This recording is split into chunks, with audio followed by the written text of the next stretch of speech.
Bonjour à toi, dans cette petite vidéo, laisse-moi te montrer la voix de... Ce n'est pas une défaillance de votre écran.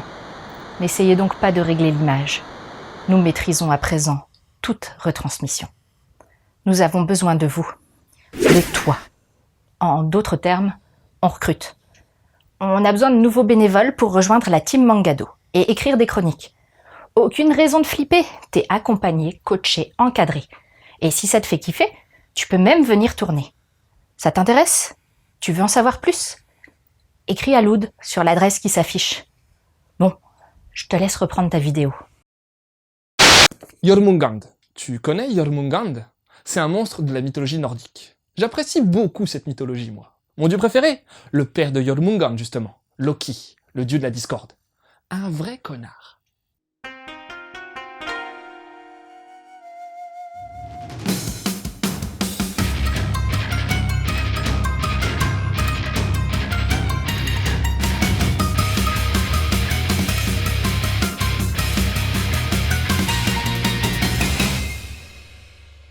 Bon, alors je préfère te mettre direct au parfum. Jormungand, ça parle pas du tout de mythologie nordique. On est plutôt dans le monde actuel. Bon, je sais pas vraiment où, mais ça semble se passer dans des pays industriels. Des pays où il fait bon vivre, où le trafic d'armes est monnaie courante. Bref, tu vois le genre. Et Coco Eikmatyar, difficile à dire et à porter comme nom, est justement une vendeuse d'armes en tout genre. Mais tu t'en doutes, elle fait pas ça toute seule. Elle a une équipe. Et ses subalternes, ce sont des durs à cuire, genre d'anciens militaires ou autres personnes potentiellement dangereuses. Mais le jour où Coco va ramener avec elle un nouveau membre, Jonathan Marr, ça va faire tout drôle à sa team. Ouais, il a un profil atypique ce Yona. Déjà, c'est un enfant soldat, certes, mais ça reste un gosse quand même. Ensuite, il voue une haine profonde aux armes. Ouais, faut le comprendre, c'est à cause d'elle que sa famille s'est fait buter. Et en bossant avec Coco, il espère pouvoir mettre la main sur le de trafiquant d'armes qui a zigouillé ses proches.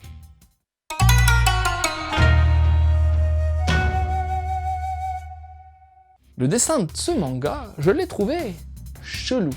Bon, pas moche, clairement, mais j'ai eu du mal avec le design des personnages, notamment en ce qui concerne les cils et les sourcils. Le parti pris est celui d'un trait assez nerveux, mais ceci implique souvent un certain manque de détails, et j'ai pas trop accroché à l'aspect général, manquant de sophistication à mon goût. Et c'est pareil pour les décors, qu'on voit pas souvent d'ailleurs. Et pour la réal, là aussi, j'ai pas été émerveillé. C'est trop brouillon pour moi. Bon, ça joue à fond la carte du dynamisme, mais je m'y suis grave perdu. Faire de l'action pure et dure, c'est casse-gueule, et là, Jormungand, pour moi, se casse la gueule par moment. Trop de diagos, trop de traits de mouvement, trop de variations d'angle, trop de gros plans. Parfois, on sait plus vraiment ce qui se passe et c'est dommage. Pour l'édition en elle-même, aucun souci de la part de Meian, qui nous propose un vernis sélectif sur le titre et qui a gardé les deux écritures en caractères européens et japonais. On voit sur la couverture le duo central de ce manga et on sent tout de suite les différentes personnalités des protagonistes. Le papier est correct et les zones au Jap sont bel et bien là. Heureusement car leur design est plutôt cool.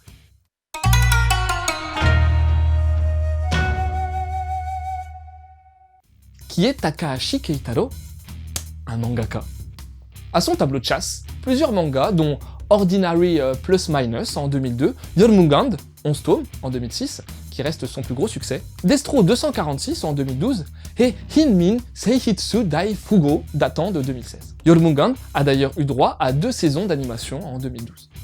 Et donc, qu'est-ce que ça donne ce Jormungand dans le manga?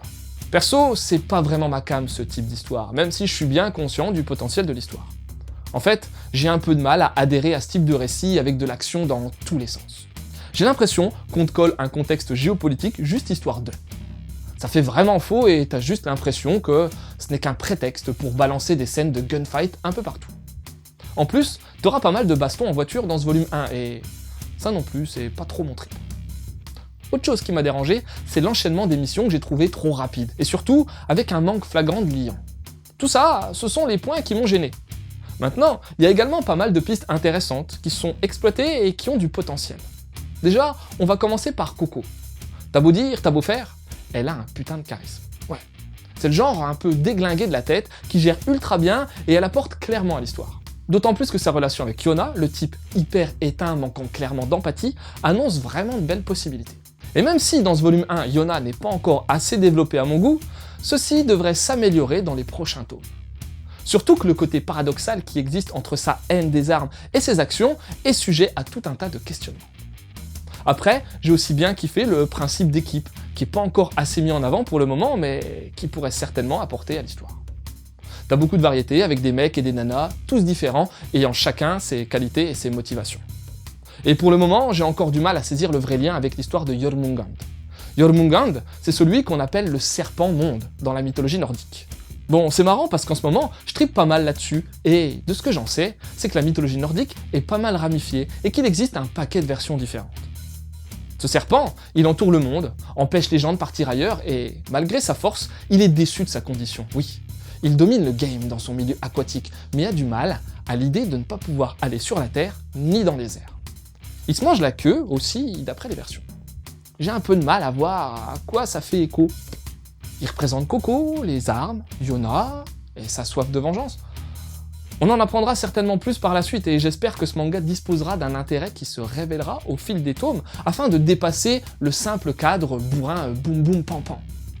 Dans les œuvres se rapprochant de Jormungand, t'as l'excellente série animée Noire qui mettra en avant 2 tueuses à gages dans le sud de la France. Bon, t'en auras aussi une 3e et pour en savoir plus, je te conseille de mater cet animé fort sympathique. Ensuite, j'ai chroniqué un titre un peu dans le même genre. C'était Murciélago. Alors, pour plus d'infos, Yamangado. Et puis, si t'aimes quand ça pète dans tous les sens, je te conseille fortement de lire ce que peut donner Ryuko. Et pour plus d'infos, maintenant tu connais la chanson, Yamangado. Voilà, c'était Lou, j'espère que cette petite chronique t'aura donné envie de lire Jormungand. Je te laisse et continue de suivre la voie du manga.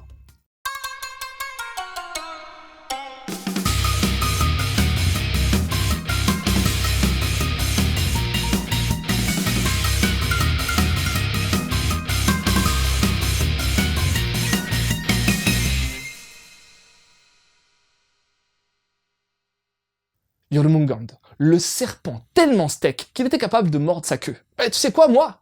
Tu sais ce que je suis capable de faire? J'arrive à péter des oreilles. Ouais, véridique. T'as vu?